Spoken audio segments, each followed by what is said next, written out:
আমি মাকে খুশি করতে গেলে বউ নারাজ, বউকে খুশি করতে গেলে মা নারাজ। কিন্তু আমি একজন মানুষ, কোন দিকে যাব? ইসলাম বলে তুমি তোমার মার কি? সন্তান।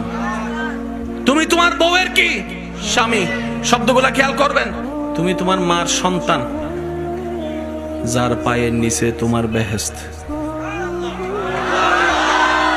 তুমি তোমার মায়ের পায়ের নিচে। তুমি তোমার বউয়ের কি? স্বামী। স্বামী মানে অভিভাবক। অভিভাবক কি নিচে না উপরে? মায়ের পায়ের নিচে তুমি, আর বউ তোমাকে মাথার উপর রেখেছে, কারণ তুমি বউয়ের অভিভাবক।